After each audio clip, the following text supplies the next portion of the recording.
أعوذ بالله من الشيطان الرجيم. بسم الله الرحمن الرحيم. طه ما أنزلنا عليك القرآن لتشقى إلا تذكرة لمن يخشى تنزيلا ممن خلق الأرض والسماوات العلى الرحمن على العرش استوى له ما في السماوات وما في الأرض وما بينهما وما تحت الثرى وإن تجهر بالقول فإنه يعلم السر وأخفى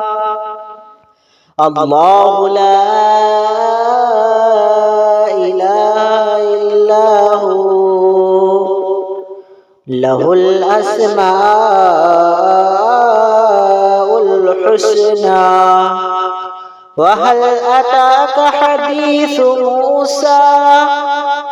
إذ رأى نارا فقال لأهلهم كثوا إني آنست نارا لعلي آتيكم منها بقبس أو أجد على النار هدى فلما أتاها نودي يا موسى إني أنا ربك فاخلع عليك إنك بالوادي المقدس طوى وأنا اخترتك فاستمع لما يوحى إنني أنا الله لا إله إلا أنا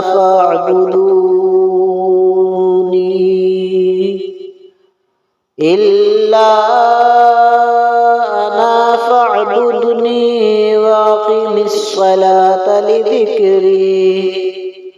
إن الساعة آتية أكاد أخفيها لتجزى كل نفس بما تسعى فلا يصدنك عنها من لا يؤمن بها واتبع هواه فتردى وما تلك بيمينك يا موسى قال هي عصاي أتوكأ عليها وأهش بها على غنمي ولي فيها مآرب أخرى قال ألقها يا موسى فألقاها فإذا هي حية تسعى قال خذها ولا تخف سنعيدها سيرتها الأولى واضمم يدك إلى جناحك تخرج بيضاء من غير سوء آية أخرى لنريك من آياتنا الكبرى اذهب إلى فرعون إنه طغى قال رب اشرح لي صدري ويسر لي أمري واحلل عقدة من لساني يفقه قولي واجعل لي وزيرا من أهلي هارون أخي اشدد به أزري وأشركه في أمري كي نسبحك كثيرا ونذكرك كثيرا إنك كنت بنا بصيرا قال قد أوتيت سؤلك يا موسى ولقد مننا عليك مرة أخرى إذ أوحينا إلى أمك ما يوحى أن اقذي فيه في التابوت فاقذي فيه في اليم فليلقيه اليم بالساحل يأخذه عدو لي وعدو له وألقيت عليك محبة مني ولتصنع على عيني إذ تمشي أختك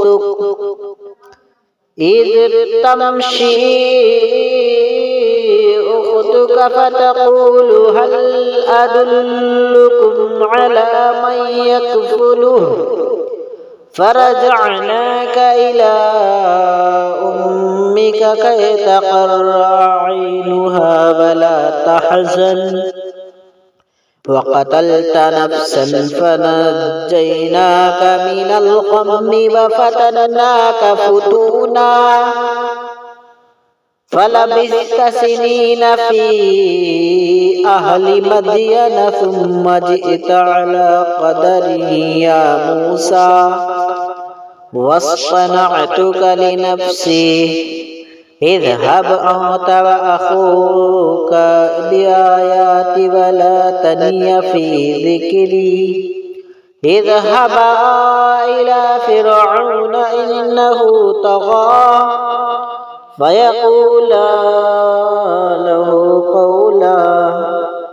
فقولا له قولا لينا لعله يتذكر أو يخشى قال ربنا إننا نخاف أن يفرط علينا أو أن يطغى قال لا تخافا إنني معكما أسمع وأرى فأتياه فقولا إنا رسول ربك فأرسل معنا بني إسرائيل ولا تعذبهم قد جئناك بآية من ربك والسلام على من اتبع الهدى إنا قد أوحي إلينا أن العذاب على من كذب وتولى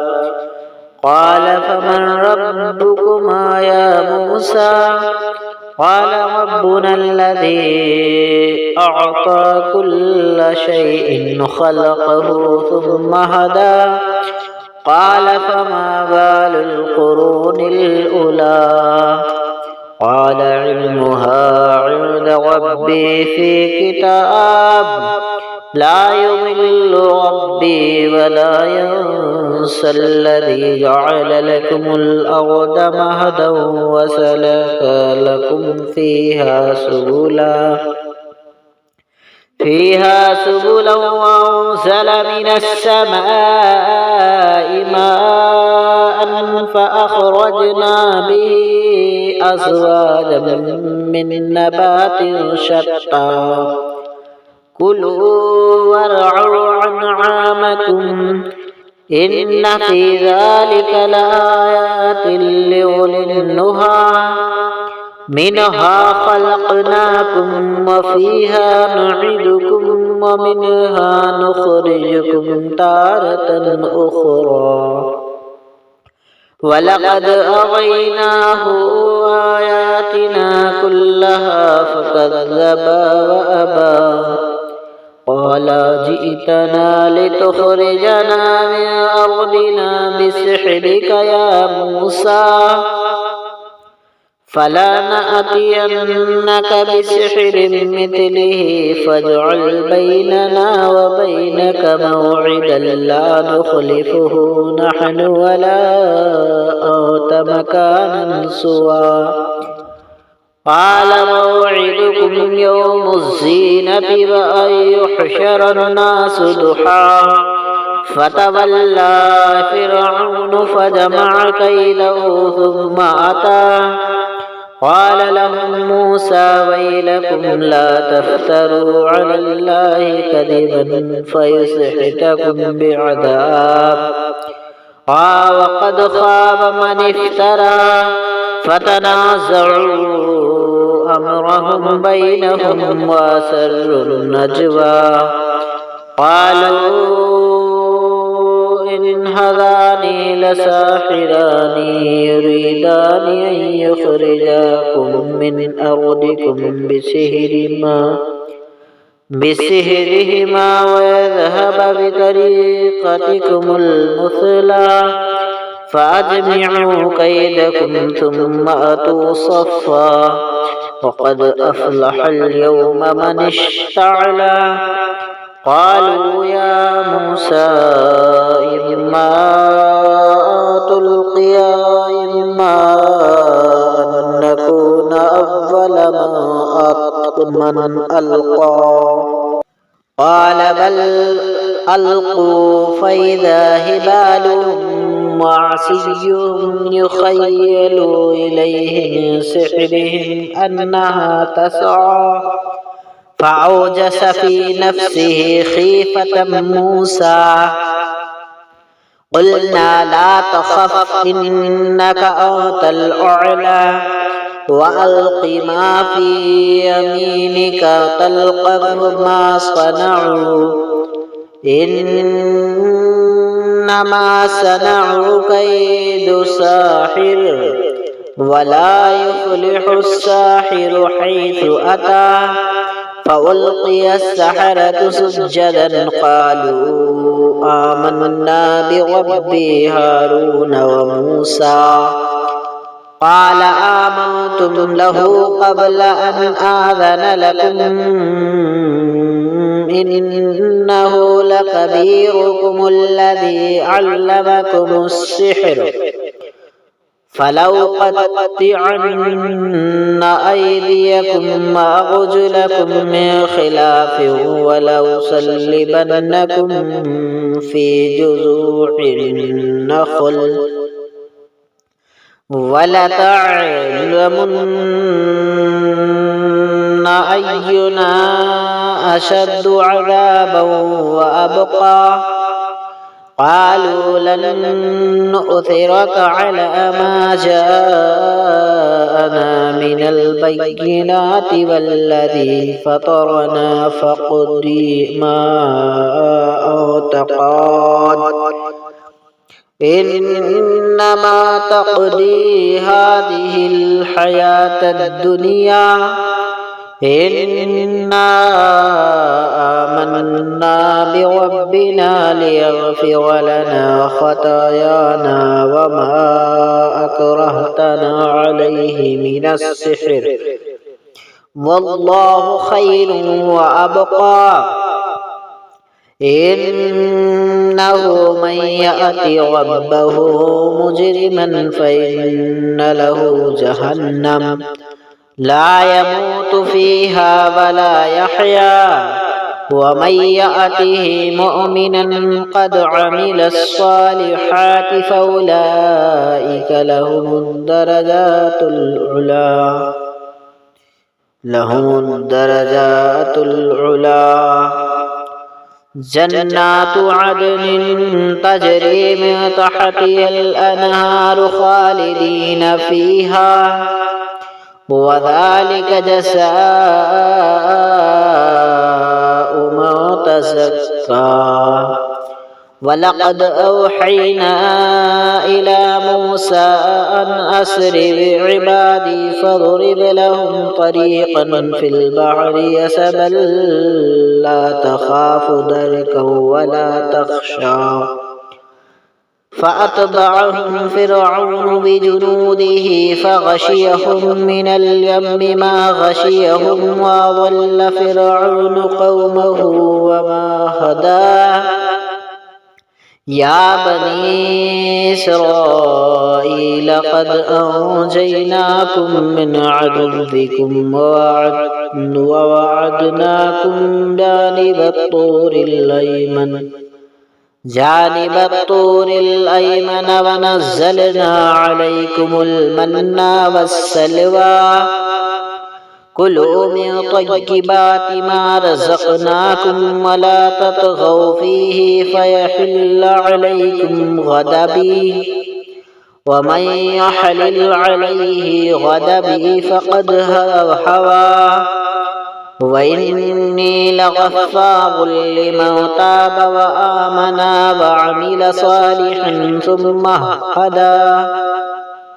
وعمل صالحا ثم اهتدى وما أعجلك عن قومك يا موسى قال هم أولئك على أثري وعجلت إليك رب لترضى قال فإنا قد فتنا قومك من بعدك وأضلهم السامري فرجع موسى إلى قومه غضبان آسفا قال يا قوم ألم يعدكم ربكم وعدا حسنا أفطال عليكم العهد أم أردتم أن يحل عليكم غضب من ربكم فأخلفتم موعدي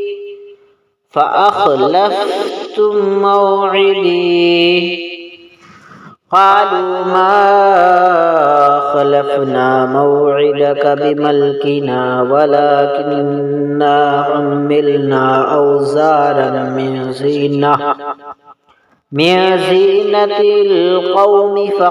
فقذفناها فكذلك ألقى السامري فأخرج لهم عجلا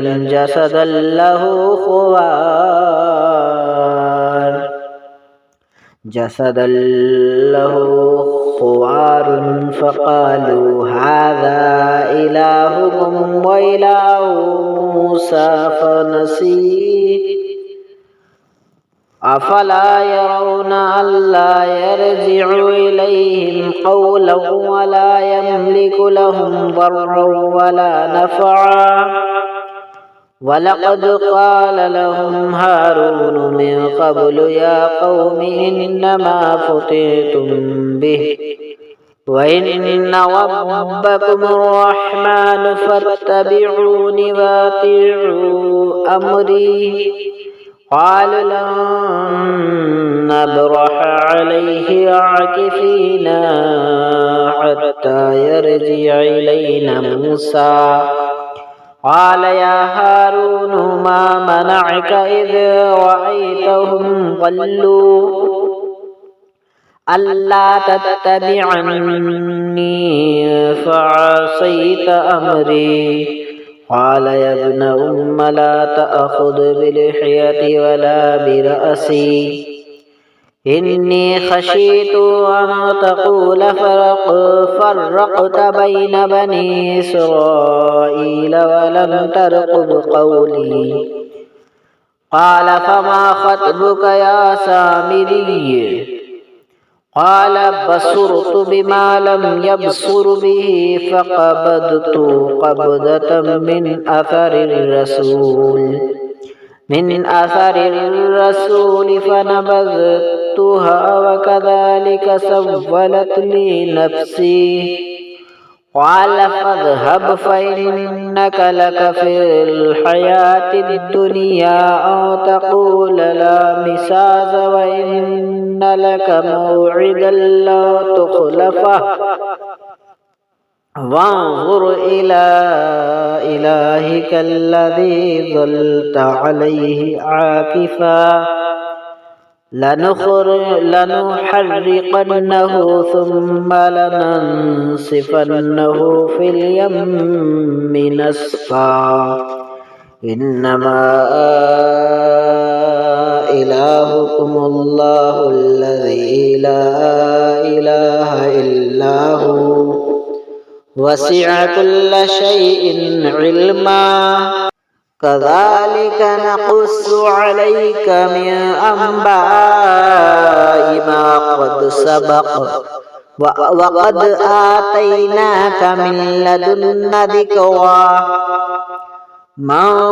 أعرض عنه فإنه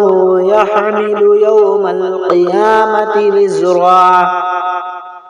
خالدين فيه وساء لهم يوم القيامة حملا يوم ينفخ في الصور ونحشر المجرمين يومئذ زرقا يتخافتون بينهم إن لبثتم إلا عشرا نحن أعلم بما يقولون إذ يقول أمثلهم طريقة إن لبثتم إلا يوما ويسألونك عن الجبال فقل ينسفها ربي نسفا فيذرها قاعا صفصفا لا ترى فيها عوجا ولا أمتا يومئذ يتبعون الداعي لا عوج له وخشعت الأصوات للرحمن فلا تسمع إلا همسا يومئذ لا تنفع الشفاعة إلا من أذن له الرحمن ورضي له قولا يعلم ما بين أيديهم وما خلفهم ولا يحيطون به علما وعنت الوجوه للحي القيوم وقد خاب من حمل ظلما ومن يعمل من الصالحات وهو مؤمن فلا يخاف ظلما ولا هضما وكذلك أنزلناه قرآنا عربيا وصرفنا فيه من الوعيد لعلهم يتقون أو يحدث لهم ذكرا فتعالى الله الملك الحق ولا تعجل بالقرآن من قبل أن يقضى إليه وحيه وقل رب زدني علما ولقد عهدنا إلى آدم من قبل فنسي ولم نجد له عزما وإذ قلنا للملائكة اسجدوا لآدم فسجدوا إلا إبليس أبى فقلنا يا آدم إن هذا عدو لك ولزوجك فلا يخرجنكما من الجنة فتشقى إن لك ألا تجوع فيها ولا تعرى وأنك لا تظمأ فيها ولا تضحى فوسوس إليه الشيطان قال يا آدم هل أدلك على شجرة الخلد وملك لا يبلى فأكل منها فبدت لهما سوآتهما وطفقا يخصفان عليها من ورق الجنة وعصى آدم ربه فغوى ثم اجتباه ربه فتاب عليه وهدى قال اهبطا منها جميعا بعضكم لبعض عدو فإما يأتينكم مني هدى فمن اتبع هداي فلا يضل ولا يشقى ومن أعرض عن ذكري فإن له معيشة ضنكا ونحشره يوم القيامة أعمى قال رب لما حشرتني أعمى وقد كنت بصيرا قال كذلك أتتك آياتنا فنسيتها وكذلك اليوم تنسى وكذلك نجزي من أسرف ولم يؤمن بآيات ربه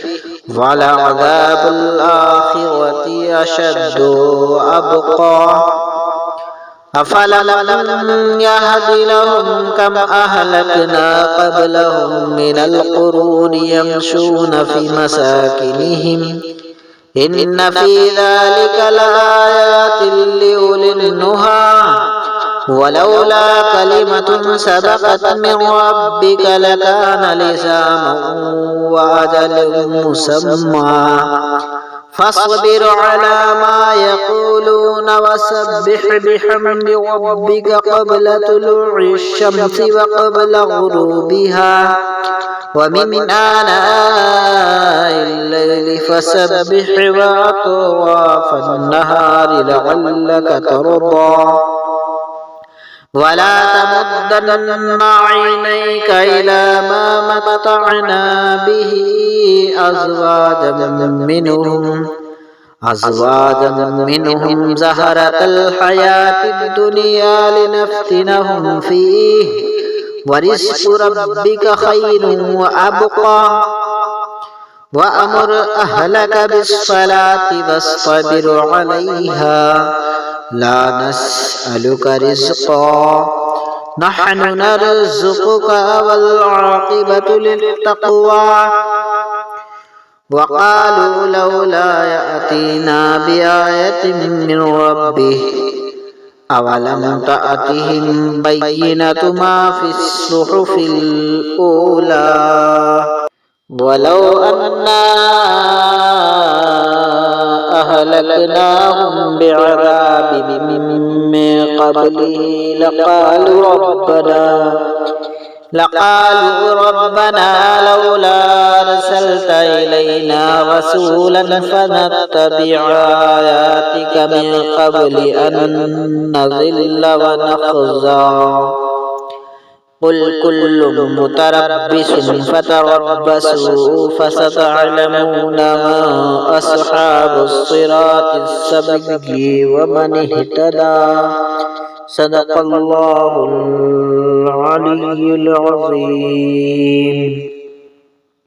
اللہ تبارک و تعالی سے دعا ہے مولا مجھے پڑھنے میں لفظ صحیح جو غلطیاں ہوئی ہیں اللہ اپنے حبیب صلی اللہ علیہ وسلم کے صدقے و طفیل میں معاف فرمائے اور اللہ تبارک و تعالی سے دعا ہے مولا ہم سب گنہگاروں کی مغفرت فرما ہمارے جو ہم نے پڑھا قرآن عظیم کی تلاوت کی ہے مولا ہم کو ثواب عطا فرما جو سننے والے حضرات انہیں بھی اللہ ثواب دارین سے مالا مال فرما اور ہم سب کے گھروں مکان میں دکان میں روزی میں روزگار میں کاروبار دھندے میں نیک اعمال میں برکت کاملہ نصیب فرما ہر مصیبت سے بچا یا اللہ تبارک و تعالی ہم سب کو نماز پڑھنے کی توفیق اور رفیق عطا فرما قرآن عظیم کی تلاوت پڑھنے اور اسے سننے کی توفیق اور رفیق عطا فرما